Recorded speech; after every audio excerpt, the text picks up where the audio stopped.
ಚತುರ್ಥಿ ಹಾಗೂ ಈದ್ ಮಿಲಾದಿನ್ ನಬಿ ಕುರಿತು ಏನದ ನಮ್ಮ ಪೊಲೀಸ್ ಡಿಪಾರ್ಟ್ಮೆಂಟ್ ಅವರು ಶಾಂತಿ ಸಭೆಯನ್ನು ಎಲ್ಲ ಕಮ್ಯುನಿಟಿಗೆ ಕರೆದಿದ್ದಾರೆ. ಈದ್ ಮಿಲಾದಿನ್ ನಬಿ ಮಾಡಬೇಕು. ಈ ಸಭೆ ಅಧ್ಯಕ್ಷರಾದಂಥ ಸನ್ಮಾನ್ಯ ASP ಸಾಹೇಬ್ರೆ, CPI ಸಾಹೇಬ್ರೆ, ಸಾಹೇಬ್ರೆ, ಸಭೆ ಚೀಫ್ ಆಫೀಸರ್, ಅಗ್ನಿಶಾಮಕ ಹಾಗೂ ಊರಿನ ಎಲ್ಲ ಕೊಮ್ಮಿನ ಯುವಕರೇ ಹಾಗೂ ಗಣ್ಯರೇ, ಇವತ್ತಿನ ದಿವಸ ವಿಶೇಷತೆ ಏನಪ್ಪ ಅಂತಂದ್ರೆ ಗಣೇಶ ಚತುರ್ಥಿ ಮತ್ತು ಈದ್ ಮಿಲಾದುನ್ ನಬಿ ಕುರಿತು ಏನದ ಸಾಹೇಬರು ಶಾಂತಿ ಸಭೆಯನ್ನು ಕರೆದಾರೆ. ಈದ್ ಮಿಲಾದುನ್ ನಬಿ ಎದಕ್ಕೆ ಮಾಡಬಾರ್ದು, ಎದಕ್ಕೆ ಮಾಡಬೇಕು ಅನ್ನೋದು ಒಂದು ವಿಶೇಷತೆ. ನಮ್ಮ ಪ್ರವಾದಿ ಮೊಹಮ್ಮದ್ ರಸೂಲುಲ್ಲಾಹ ಸಲ್ಲಲ್ಲಾಹು ಅಲೈಹಿ ವಸಲ್ಲಂ ಅವರು ಅವತ್ತಿನ ದಿವಸ ಹುಟ್ಟಾರ, ಅದೇ ದಿವಸ ಹುಟ್ಟಾರ, ಅದೇ ದಿವಸ ಏನದ ಲೋಕಕ್ಕೆ ಸೇರಿದ್ದಾರೆ.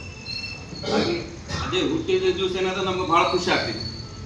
ಆದ್ರೆ ಅದೇ ದಿವಸ ಲೋಕೇಶ್ವರಪ್ಪ ಅಂದ್ರೆ ಎಲ್ಲರೂ ನಮ್ಗೆ ಇದು ಅನಿಸ್ತದೆ. ಹಾಗಾಗಿ ಮಾಡಬೇಕು, ಮಾಡಬಾರ್ದು. ಹಾಗಾಗಿ ನಮ್ಮ ಇಂಡಿಯಾಗೆ ಏನು ಸೃಷ್ಟಿ ಆದಪ್ಪ ಅಂದ್ರೆ ಸಾಹೇಬ್ರ ಮ್ಯಾಕ್ಸಿಮಮ್ ಜನ ಏನದ ಅಷ್ಟೇ ನಮ್ಮ ಮಸೂತಿ ಒಳಗೆ ಒಂದು ಯಾರು ಬಂದು ಅವ್ರ ಬಗ್ಗೆ ನಮ್ಮ ಪ್ರವಾದವ್ರು ಏನು ಮಾಡಿದ್ರು, ಹ್ಯಾಂಗೆ ಮಾಡಿದ್ರು, ಏನು ಮಾಡಿದ್ರು. ಶಾಂತಿ ಅಂತ ಒಂದು ಜನ ಅಲ್ಲ, ಅದು ಶಾಂತಿ ಪ್ರವಾದಿ ಮೊಹಮ್ಮದ್ ರಸೂಲುಲ್ಲಾಹ ಸಲ್ಲಲ್ಲಾಹು ಅಲೈಹಿ ವಸಲ್ಲಂಗೆ ಸಲ್ಲಿಸ್ತದೆ. ಯಾಕಪ್ಪ ಅಂದ್ರೆ ಅವ್ರು ಶಾಂತಿಯ ಸಂದೇಶವನ್ನು ತೊಗೊಂಡು ಬಂದಾರೆ. ಇಸ್ಲಾಂ ಧರ್ಮ ಅಂದರೆ ಶಾಂತಿಯ ಸಂದೇಶ. ಆದರೆ ನಮ್ಮಂಥವ್ರು ಯಾರು ಇರಬೇಕು ಸುಮಾರು. ಹಂಗಾಗಿ ಆ ಇಸ್ಲಾಂ ಧರ್ಮಕ್ಕೆ ಕೆಟ್ಟ ಚಿಕ್ಕ ತರುವಂಥದ್ದು ಕೆಟ್ಟದ್ದು ಕಲಿಸಲ್ಲ. ಯಾವುದೇ ಧರ್ಮ ಕಲಿಸ್ತದಪ್ಪ ಅಂದ್ರೆ ಮೊಟ್ಟ ಮೊದಲಿಗೆ ಏನು ಕಲಿಸ್ತದಪ್ಪ ಅಂದ್ರೆ ಅದು ಮಾನವತನ ಕಲಿಸ್ತದ.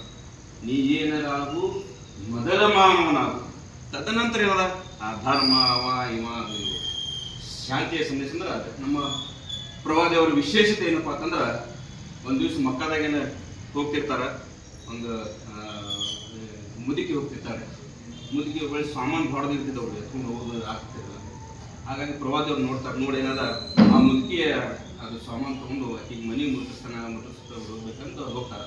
ಆ ಮುದುಕಿ ಹೋಗುತ್ತಾನೆ ಏನದ ನಮ್ಮ ಇದ್ರೊಳಗೆ ಒಬ್ಬ ಮಕ್ಕದೊಳಗೆ ಏನದ ಒಬ್ಬ ಯಾವನೇ ಮೊಹಮ್ಮದ್ ಅಂತ ಬಂದ